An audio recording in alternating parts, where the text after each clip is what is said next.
What's going on, guys? Today I want to talk about positive mental attitude.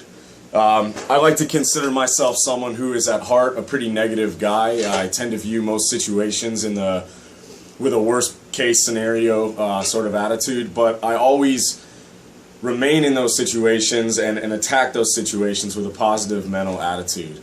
There's a lot of like Tony Robbins sort of bullshit out there about, you know, PMA and people like, oh, you need to have a good attitude and everything will work out. It's not always true. Everything won't always work out. But by attacking every situation with the attitude that defeat is not an option, it's not even part of the equation. There's just no question but that you will be victorious at whatever it is that you set out to achieve. That's what we want to accomplish with our mental process. And it doesn't matter if we're talking about going into a workout or financially speaking or something you're trying to accomplish in your life. Same. All of it can be accomplished by using the same thought process. Now, oftentimes what I hear people do is they fall prey to an internal negative process that leads to an external negative dialogue. And what I mean by this is they take their little insecurities and self-doubts, which everybody has, no matter how much of a fucking Johnny Badass you are. Everybody has those. But what they do is instead of cutting them down at the root while they're still inside, they allow them to turn into an external negative dialogue. And this can take form in guys that you hear sort of chronically using self-deprecating humor, which is funny sometimes, but when you hear this sort of chronic, like, you know, self-defeatist, self-deprecating humor or whatever, it's usually a symptom of something going on there. And worse, just self-defeating dialogue. Whether that's you're going to go into the gym and you're like, oh, I'm fucking tired today, or, you know, my arm hurts or my back hurts or whatever, and you go in and you're automatically sort of like setting yourself up for a shit workout. You could be going to martial arts training and be like, oh man, I really feel like I'm not getting this or I'm not getting that and I'm too slow and blah blah blah. It's defeating dialogue.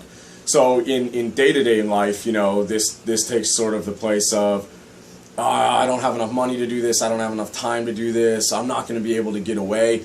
Anything that starts out with the process of I can't, I'm not, I won't, it's setting you up to absolutely do that. You know, there's that old saying that you see on walls or whatever where it says, I can said one man, I can't said another, and they're both correct.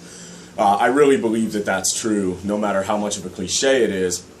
And I think that by chasing down this internal negative dialogue while it's still internal, before we externalize it, we can really do a lot to change the way that we attack a situation. And, you know, science has proven that even things like daily affirmation stuff that, again, a lot of people think are corny, and I do too, depending on what it is you're saying. If you're like, I'm always becoming more beautiful and in touch with the universe, then yeah, okay, great.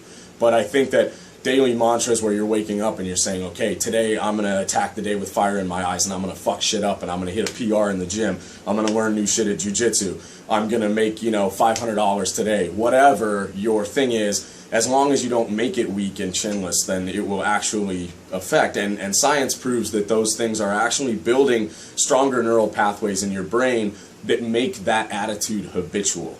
And that's sort of what I want to focus on, is this idea of creating a habitual conqueror mindset, where you are always setting yourself up to, instead of taking this little weak road in your brain that's going to say, I can't, we want that to be atrophied, like just completely withered up.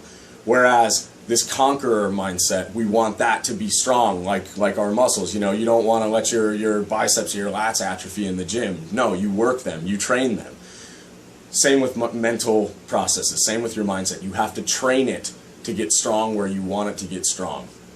So pretty much, you know, at the end of the day, what you can take home from this is that no matter what you're doing, think about it as another muscle that you're trying to train. Think about this positive mindset as a muscle you're trying to train and say, okay, do I want to flex the part of myself that's going to be self-defeating and self-deprecating and kind of like, woe is me, this little worm? Or do you want to train the part of yourself that's always going to attack every situation by saying, I'm capable, I'm stronger than whatever it is that life can throw at me, I'm going to be successful, I'm going to achieve my goals, and I'm going to get out there and grab this life and I'm going to choke it and fuck it into submission. So get out there and do that today. 92.